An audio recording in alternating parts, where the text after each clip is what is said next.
আসসালামু আলাইকুম।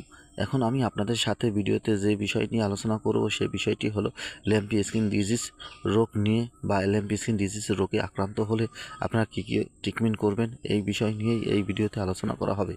আমার এই ভিডিওটি যদি আপনাদের একটু ভালো লেগে থাকে তাহলে প্লিজ লাইক, শেয়ার, কমেন্ট এবং সাবস্ক্রাইব করবেন।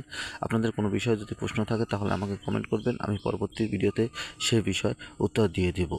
আর যদি কোনো অবস্থায় ফোন কলে যোগাযোগ করতে চান তাহলে ডিসক্রিপশনে নাম্বার দেওয়া আছে, এই নাম্বারে কল দিবেন তাহলেই আপনি পেয়ে যাবেন।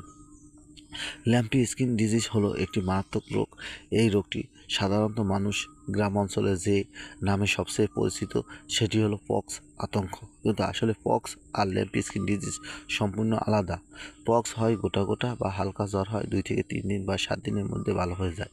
আর ল্যাম্পি স্কিন ডিজিজ হলে তা ভালো হতে অনেক সময় নেয়, সে সময়টা হয় প্রায় 1 মাস থেকে 1.5 মাস সময় নেয়। এবং এই ল্যাম্পি স্কিন ডিজিজের যে ক্ষতগুলো হয় এই ক্ষতগুলো বেশি দিন সময় লাগে হাঁটতে, এবং সেখান থেকে অনেক পরিমাণ মাংস নিয়ে উঠে যায় এবং অনেক জ্বর হয়, গরু খাওয়া দাওয়া বন্ধ করে দেয়, মুখ দিয়ে লালা পড়ে যায় এবং অনেক সময় দেখা যায় ক্ষতটা এত বেশি পরিমাণে ছড়ায় যে ক্ষততে মাছিতে ডিম পারে এবং পরবর্তীতে পোকো হয়।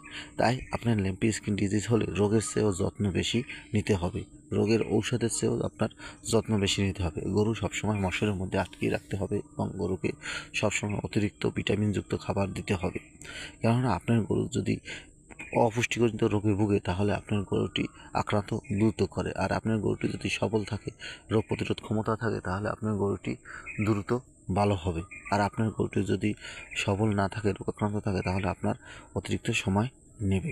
এজন্য আপনাকে নিয়মিত ভিটামিন, অ্যান্টিবায়োটিক ও অ্যান্টিহিস্টামিন ব্যবহার করতে হবে এবং শরীরে পানি যাতে কমে যায় এর জন্য একটি ঔষধ ব্যবহার করতে হবে। এভাবে যদি আপনারা গরুকে ট্রিটমেন্ট করেন তাহলে আপনার মেডিসিনের ট্রিটমেন্ট সঠিকভাবে এবং গরু খুব ভালো হয়ে যাবে তাড়াতাড়ি। আমার ভিডিওটি ভালো লাগলে প্লিজ সাবস্ক্রাইব।